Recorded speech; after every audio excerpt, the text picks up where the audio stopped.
66 kilos. Le représentant français, là aussi, n'est pas le titulaire de sa catégorie, parce que le titulaire, bien évidemment, c'est le champion olympique en titre, c'est Steve Guénaud. Mais c'est là aussi un bon client et un client d'expérience.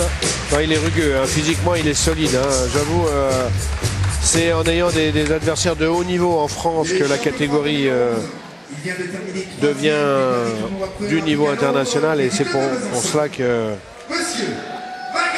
si Steve est devenu champion, c'est parce qu'il avait des adversaires de taille à la maison. Artak Margarian, donc champion de France 2010, vice-champion de France cette année, battu en finale par Tariq Belmadani, qui était monté pour l'occasion de catégorie. Et il a terminé 3e au tournoi pré-olympique de Londres.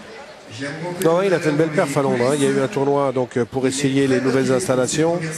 Il bat un Russe et vraiment c'est de bon augure, hein. Allez, c'est parti dans ce combat. Il est jeune, hein, il a à peine 22 ans. Hein.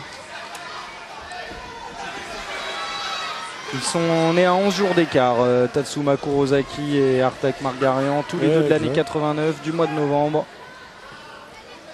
Des scorpions.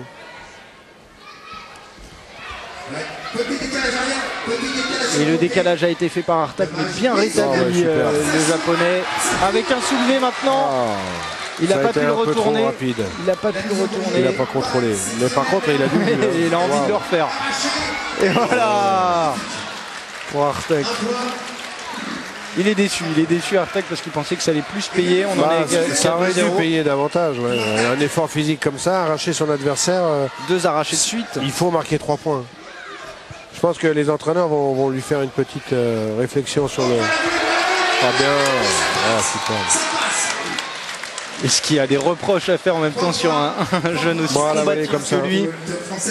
Bon, à voler à 3 points, on voit plus beaucoup ce genre d'action debout, hein. On en est déjà à 5-0, 1 minute 10 de disputé dans cette première manche, première reprise. Il est un peu revanchard, on va dire. Le fait d'avoir perdu sa finale au championnat de France face au titulaire de la catégorie inférieure, il y a de quoi énerver. L'a motivé pour qu'il ait envie de montrer ce soir. En tout cas, il est passé derrière et c'est le 6e point. 6-0 pour le Français, l'écart est fait. Très bien. Les 6 points d'écart égale la manche en poche pour Artak.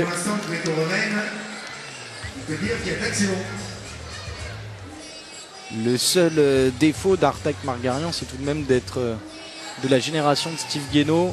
À ses côtés, ça, comme vous l'avez dit, l'émulation fait qu'ils se tirent vers le haut l'un et l'autre. Mais ça fait aussi qu'il ne sort pas beaucoup en compétition internationale. C'est vrai que 4 ans avant ou 4 ans après, il aurait eu une carrière internationale beaucoup plus étoffée. Malheureusement, dans les compétitions officielles en lutte, il n'y a qu'un combattant par catégorie de poids. J'ai vu que dans d'autres disciplines, il y avait plusieurs prétendants pour le même pays dans une même catégorie. Et notamment en judo, il n'y a pas eu si longtemps. On a vu des japonaises en finale d'un championnat du monde, je crois. Alors heureusement que c'est pas ça chez nous, parce que sincèrement, avec la domination des Russes et de tous les pays satellites aujourd'hui, il n'y aurait pas beaucoup de place pour se frayer un chemin. Allez, on attaque la deuxième manche pour Artak Margarian, opposé au japonais Tatsuma Kurosaki. Le japonais en bleu, ça n'a pas changé. Les Français, aujourd'hui, sont en rouge. 30 secondes de disputé.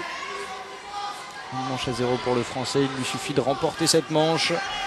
Et il assurera une avance plus confortable pour la France, qui mènerait 5 victoires à 3 et qui serait au moins certaine de faire match nul contre le Japon, ce qui serait déjà une très belle performance. Non, on va gagner, David.